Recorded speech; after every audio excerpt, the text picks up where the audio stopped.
Hello everyone.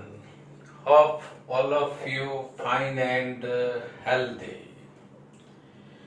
Last લેક્ચરમાં આપણે સ્વાધ્યાયના 8 થી લઈ 12 સુધીના એક્ઝામ્પલનો અભ્યાસ કરેલો. હવે એક્ઝામ્પલ 13 જે 12 સાથે 12 એક્ઝામ્પલ 12ની રકમ સાથે જ કનેક્ટેડ છે. રકમ સ્વાધ્યાયના એક્ઝામ્પલ 12માં જો ઘોડાઓ એક સમાન માપના છે. કયા બે ઘોડા હતા ખ્યાલ છે મિત્રો? એ અને બી સમાન માપના છે. ત્રીજો તેમના જેવો જ પણ વિદ્યુત ભાર રહિત ઘોડો પ્રથમ ઘોડા સાથે સંપર્કમાં લાવી ત્યારબાદ બીજા ઘોડા સાથે સંપર્કમાં લાવી બંનેથી દૂર કરવામાં આવે છે. તો હવે એ અને બી વચ્ચેનું નવું અપાકર્ષણ બળ કેટલું હશે? Read question properly, right information. તો પહેલા આપણે દોરી દઈશું આ રીતે બે ઘોડા એ અને બી. બંને પર વિદ્યુત ભાર સરખો, ક્વેશ્ચન 12 પ્રમાણે. હવે પ્રથમ ઘોડા સાથે વિદ્યુત ભાર રહિત ઘોડો સંપર્કમાં લાવી દીધો. સી નામ આપીશું, વિદ્યુત ભાર રહિત શૂન્ય. સંપર્કમાં લાવી એટલે નવો વિદ્યુત ભાર કેવી રીતે શોધાય? બંનેનો સરવાળો ભાગ્યા 2. હવે એ પર નવો વિદ્યુત ભાર આવશે Q/2. હવે ત્રીજો ઘોડો રહ્યો એ તમારે ઘરે લઈ જવાનો નથી. એને કોની સાથે સંપર્કમાં લાવવાનો? બીજા ઘોડા સાથે, બી સાથે. એટલે બી પર વિદ્યુત ભાર Q, સી પર નવો વિદ્યુત ભાર Q/2. બંનેનો સરવાળો ભાગ્યા 2. સંપર્કની રીત એટલે આનું સાદું રૂપ આવશે 2Q + Q, 3Q/2. અને આ 2 કેવું રહી ગયું એટલે નવો વિદ્યુત ભાર કેટલો આવશે? 3Q/4. હવે બી ઘોડા પર નવો વિદ્યુત ભાર કેટલો? 3Q/4. અને હવે આ સી ઘોડો તમારે ઘરે લઈ જવો હોય તો લઈ જાઓ. હવે એ અને બી વચ્ચે લાગતું અપાકર્ષી બળ કેટલું? ઇન્ફોર્મેશન લખી કાઢી. હવે કોન્સેપ્ટ કયો આવશે? કુલમ્બનો નિયમ. એટલે અહીંયા કુલમ્બનો નિયમ આવશે F = K QA' કેમ કે નવો વિદ્યુત ભાર છે QB' /R². હવે આ સમીકરણની અંદર K 9 × 10⁹ QA' ની જગ્યાએ બાળકો કિંમત કેવી આવશે? Q/2. QB' ની જગ્યાએ આવશે 3Q/4 /R². એટલે અહીંયા 3 4 × 2 8 એટલે 3/8 into 9 × 10⁹ into QQ શું થઈ જાય? Q². અને વિદ્યુત ભાર Q ની કિંમત ક્વેશ્ચન 12 અનુસાર બાળકો કેટલી થાય? 6.5 × 10⁻⁷² બે ઘોડા વચ્ચેનું અંતર બદલ્યું નથી. સ્વાધ્યાય 12 અનુસાર એ અંતર થાય 0.5². હવે ચાલો બાળકો આનું કેલ્ક્યુલેટરથી સાદું રૂપ આપો. આના સાદું રૂપની કિંમત થશે 5.7 ગુણ્યા, સાદું રૂપ આપજો તમે પણ, 10⁻³ ન્યૂટન. અને આ બળનો પ્રકાર આવશે રિપલ્સિવ ફોર્સ, અપાકર્ષી બળ લાગશે. સમજાઈ ગયો? Example number 13. ઓકે, હવે આપણે એક્ઝામ્પલ નંબર 14 સમજીશું. એમસીક્યુ માં પૂછાવાની શક્યતા વધારે છે. આકૃતિમાં સમાન વિદ્યુત ક્ષેત્રમાં ત્રણ વિદ્યુત ભારોના ગતિપથ દર્શાવેલા છે. ભૂમિતિ is given in question. સમાન વિદ્યુત ક્ષેત્રમાં વિદ્યુત ક્ષેત્રની દિશા આ રીતે ધનથી ઋણ તરફ હોય.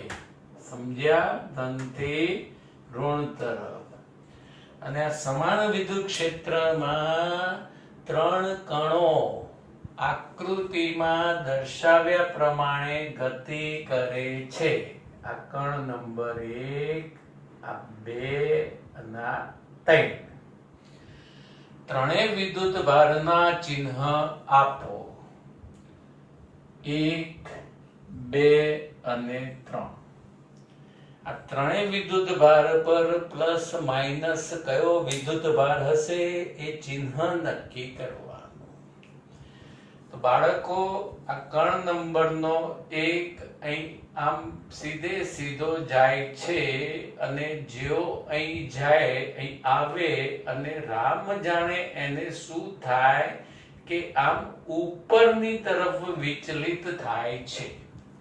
એટલે અહીંયા કણ 1 ઉપર કયો વિદ્યુત ભાર હોવાનું વિચારી શકાય? માઇનસ વિદ્યુત ભાર. કેમ કે એ વિદ્યુત ભાર ઉપર ત્યારે જ વિચલિત થાય, આકર્ષાય, એટલે આ ધન પ્લેટ તરફ જાય છે. એટલે કણ પર કયો વિદ્યુત ભાર હોવો જોઈએ? ઋણ વિદ્યુત ભાર. એ જ રીતે કણ 2 પણ ઉપરની તરફ જાય છે, એટલે વિદ્યુત ભાર હોવો જોઈએ ઋણ વિદ્યુત ભાર. હવે કણ 3 એ નીચેની તરફ વિચલિત થાય છે, ઋણ પ્લેટ તરફ આકર્ષાય છે. તો કણ 3 ઉપર કયો વિદ્યુત ભાર હોવો જોઈએ? તો કણ 3 ઉપર વિદ્યુત ભાર હોવો જોઈએ ધન વિદ્યુત ભાર.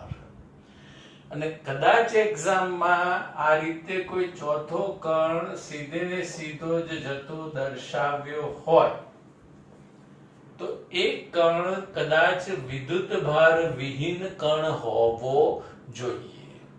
વિદ્યુત ભાર વિહીન કણનું વિદ્યુત ક્ષેત્રમાં વિચલન, ડેવિએશન થતું નથી. અને વિદ્યુત ભાર વિહીન કણો કયા કયા આવશે? એક તો ન્યુટ્રોન અને બીજો આવશે ફોટોન. આ વિદ્યુત ભાર રહિત કણો છે. સમજાઈ ગયું? પછી કહ્યું છે કયા કણ માટે વિદ્યુત ભાર અને દળનો ગુણોત્તર મહત્તમ થશે? વિદ્યુત ભાર અને દળનો ગુણોત્તર, વિદ્યુત ભાર અને દળનો ગુણોત્તર, આને વિદ્યાર્થી મિત્રો સ્પેસિફિક ચાર્જ તરીકે પણ ઓળખાય. આવા ગુણોત્તરને શું કહેવાય? સ્પેસિફિક ચાર્જ કહેવાય. વિદ્યુત ભાર અને દળનો ગુણોત્તર સ્પેસિફિક ચાર્જ કહેવાય.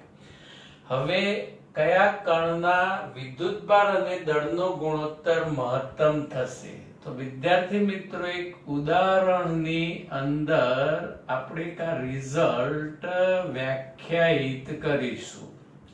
એટલે હાલ ડાયરેક્ટ આના પરથી જ જવાબ નક્કી કરીએ. y એટલે વિચલન, q વિદ્યુત ભાર અને m એટલે દળ.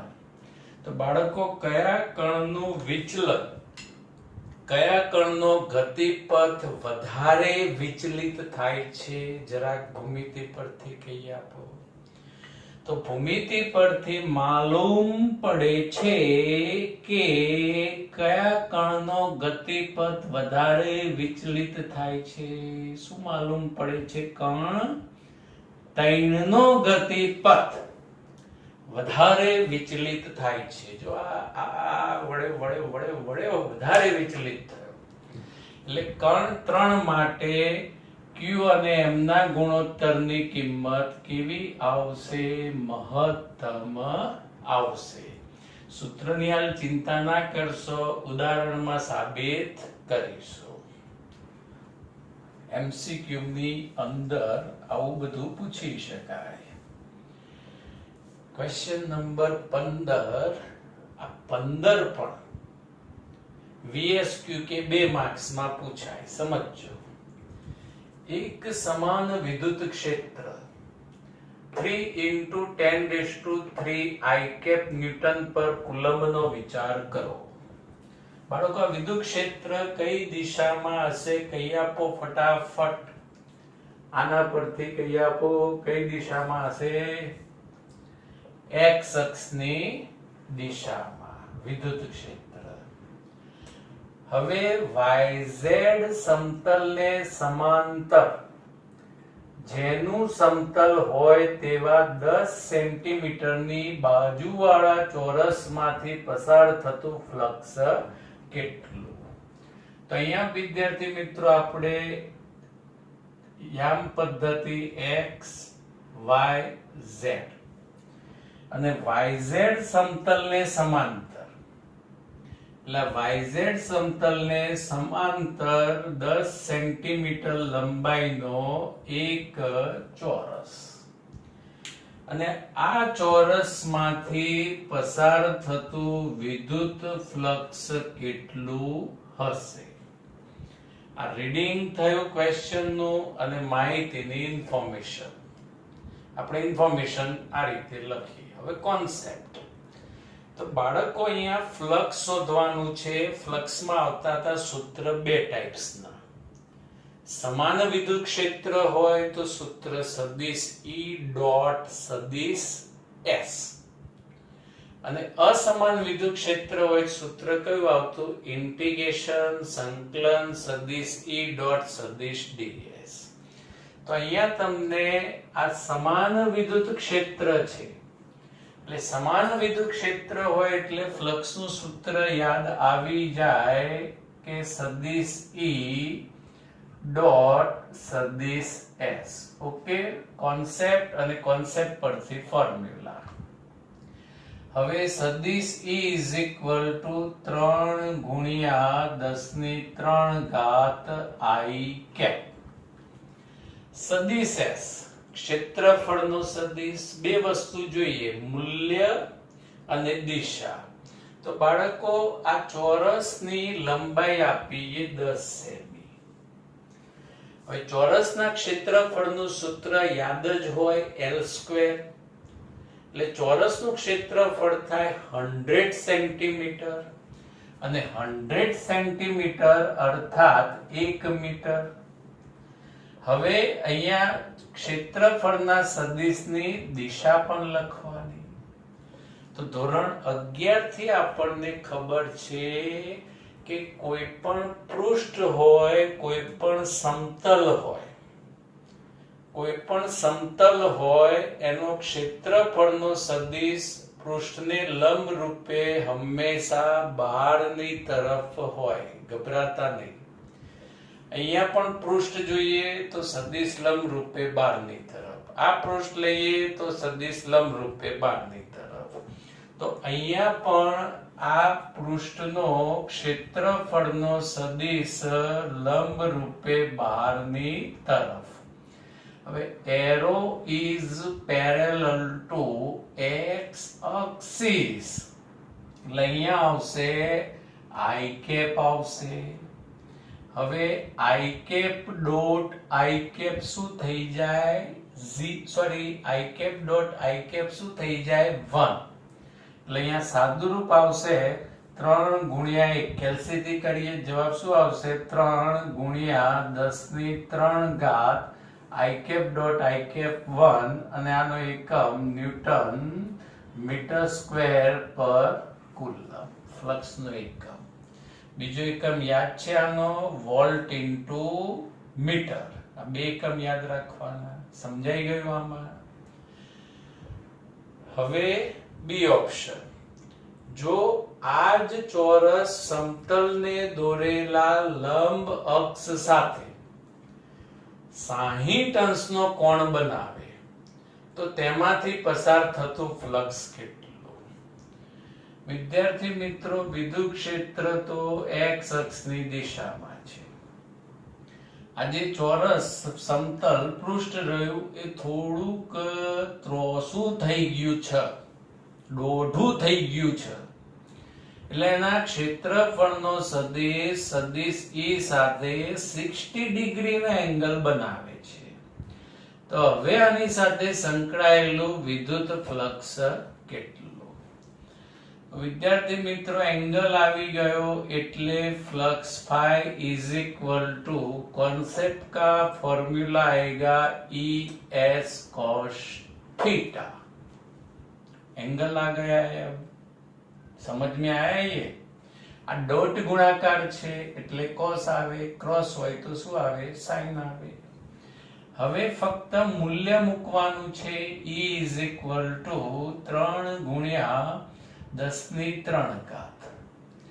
S એટલે ક્ષેત્રફળ 1 મીટર સ્ક્વેર. cos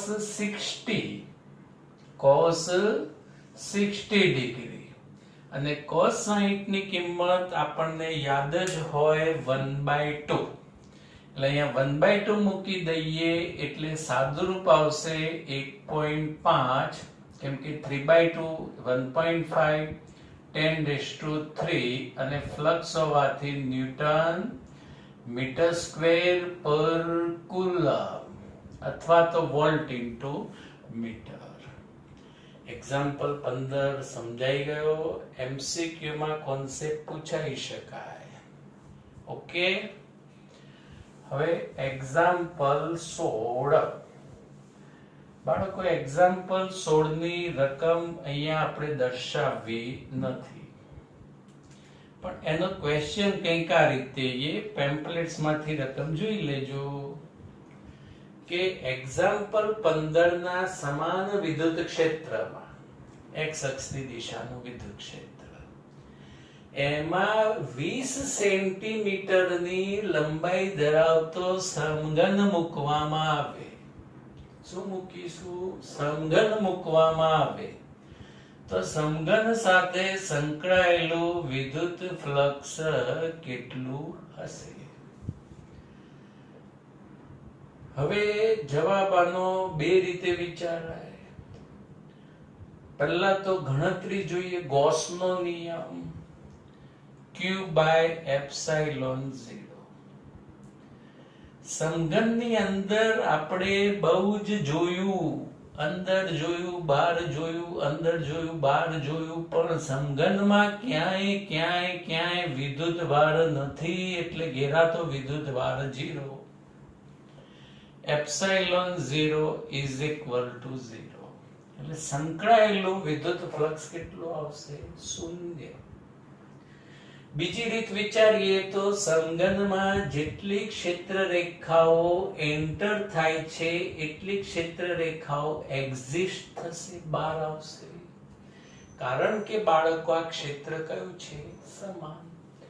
જેટલી ક્ષેત્ર રેખા દાખલ થાય એટલું ફ્લક્સ નેગેટિવ અને જેટલી બહાર આવે એટલું ફ્લક્સ પોઝિટિવ. આવું થિયરીમાં આવતું.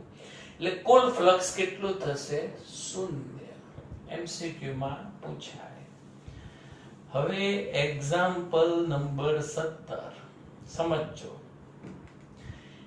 એક બ્લેક બોક્સની સપાટી આગળ વિદ્યુત ક્ષેત્રની કાળજીપૂર્વક માપણી દર્શાવેલી છે. બાળકો, બ્લેક બોક્સ હોય, રેડ બોક્સ હોય, વ્હાઈટ બોક્સ હોય, બધા ગમે તે બોક્સ હોય ચાલે. પૂંઠાનું બોક્સ હોય તો બી ચાલે. બોક્સની સપાટીમાંથી બહારની તરફનું કુલ ફ્લક્સ, ધ્યાન રાખજો વિદ્યાર્થી મિત્રો, બહારની તરફનું કુલ ફ્લક્સ 8 ગુણ્યા 10⁻³ ન્યૂટન મીટર સ્ક્વેર પર કુલમ છે. બહારની તરફનું ફ્લક્સ એટલે મેં અહીં શું લખ્યું પ્લસ. કદાચ ક્વેશ્ચનમાં અહીંયા ભૂલથી અંદરની તરફનું ફ્લક્સ આપી દે તો તમે પાછા ત્યાં કરેક્શન ના કરતા સાહેબ રકમમાં ભૂલ છે. અંદરની તરફનું ફ્લક્સ હોય તો બાળકોએ નિશાની કઈ મૂકી દેવાની માઇનસ, કેમ કે ધનમાં ક્ષેત્ર રેખાઓ બહાર નીકળે, ઋણમાં અંદર જાય. તો બોક્સમાં કુલ વિદ્યુત ભાર કેટલો, એટલે બોક્સની અંદર રહેલો વિદ્યુત ભાર Q ઇઝ ઇક્વલ ટુ કિંમત શોધવાની. અહીંયા ફ્લક્સના કોન્સેપ્ટનું સૂત્ર આવશે ભાઈ, ગોસભાઈનો નિયમ આવશે Q by epsilon 0. Q is equal to phi epsilon 0. phi 8 into 10⁻³ epsilon 0 8.85 into 10⁻⁻12. આનું બાળકો સાદું રૂપ આપો કેલ્સીથી 8.85 ગુણ્યા 8 કરવાનું, પછી 10 ના પદોનું પણ સાદું રૂપ આપવાનું, એટલે અહીંયા આવશે 0.07 into 10⁻⁻6 કુલમ, અર્થાત 0.07 મ્યુ સી માઇક્રો કુલમ. સાદું રૂપ એકવાર કેલ્સીથી આપજો. પછી શું કહીએ, બી ઓપ્શન, જો બોક્સની સપાટીમાંથી બહારની તરફનું કુલ ફ્લક્સ શૂન્ય હોત તો તમે એવો નિષ્કર્ષ તારવી શક્યા હોત કે બોક્સમાં કોઈ વિદ્યુત ભાર નથી. સમજો વિદ્યાર્થી મિત્રો, આ રીતે બોક્સ દોરીએ.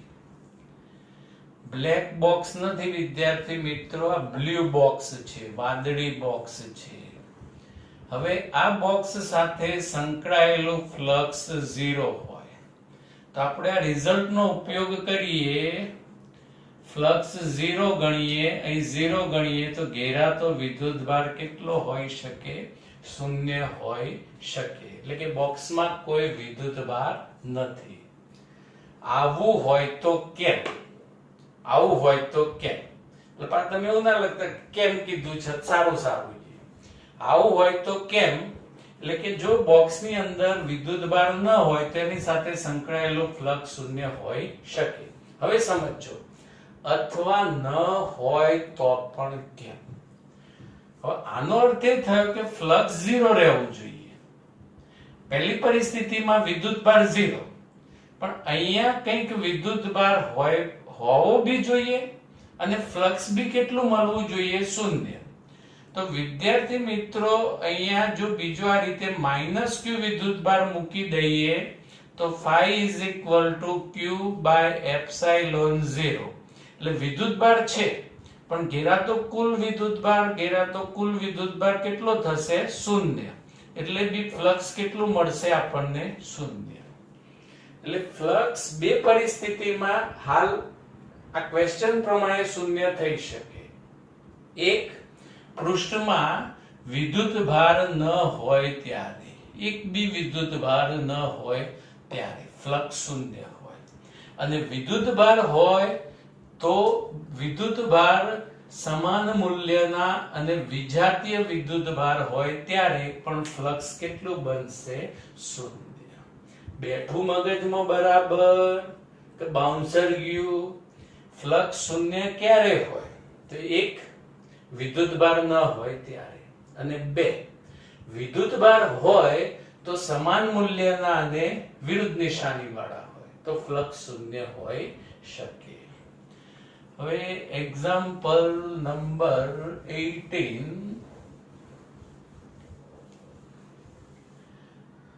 આકૃતિમાં દર્શાવ્યા મુજબ 10 સેન્ટીમીટર બાજુવાળા એક ચોરસના કેન્દ્રથી બરાબર ઉપર 5 સેન્ટીમીટરના અંતરે 10 માઇક્રોકુલમનો બિંદુવત વિદ્યુતભાર રહેલો છે. તો ચોરસમાંથી વિદ્યુત ફ્લક્સનું મૂલ્ય કેટલું હશે? આ એક પેટી બોક્સ વિચાર્યું, સમઘન, આ દરેક બાજુની લંબાઈ 10 સેમી એટલે ચોરસ થઈ, અને આકૃતિ આપી છે કે નીચેનું જે ચોરસ રહ્યું એનાથી ઉપર આ વિદ્યુત ભાર મૂક્યો છે 10 મ્યુસી નો, તો આ ચોરસમાંથી પસાર થતું ફ્લક્સ કેટલું હશે? આ વિદ્યુત ભાર આમ નીચે મૂકીને જવાબ 0 ના લગાડતા, સાહેબ નથી અંદર વિદ્યુત ભાર, ઉપર વિદ્યુત ભાર, ચોરસની ઉપર વિદ્યુત ભાર. તો બાળકો પહેલા તો ફ્લક્સનું સમીકરણ લખી નાખીએ કે આ બંધ પૃષ્ઠ સાથે સંકળાયેલું વિદ્યુત ફ્લક્સ q બાય એપ્સાઇલોન 0. સમજમાં આવી ગયું? હવે જે પદ લખું એ જરાક વિચારવા પ્રયત્ન કરજો. ચોરસ સાથે સંકળાયેલું વિદ્યુત flux is equal to q by 6 epsilon 0. 6 ક્યાંથી આવ્યા એ વિચારવા પ્રયત્ન કરો. તો સમઘનની ટોટલ કુલ બાજુઓ કેટલી હોય? 6. અને 6 બાજુ સાથે સંકળાયેલું કુલ ફ્લક્સ આટલું. તો એક ચોરસ સાથે સંકળાયેલું વિદ્યુત ફ્લક્સ એટલે ભાગ્યા શું આવશે? 6. હવે બધી જ કિંમતો સમીકરણમાં મૂકી દઈએ. q ઇઝ ઇક્વલ ટુ 10 ગુણ્યા 10 ની માઈનસ 6, 6 એમ ના એમ. Epsilon 0 8.85 into 10 to minus 12. આ બધી જ કિંમતનું સાદુરૂપ આપણને મળશે 1.8832 ઇન્ટુ 10 to 5 અને એકમ ન્યૂટન મીટર સ્ક્વેર પર કુલમ. સમજાઈ ગયું બાળકો? આમાં સાદુરૂપ આપજો કેલ્સીથી. પછી એક્ઝામ્પલ 19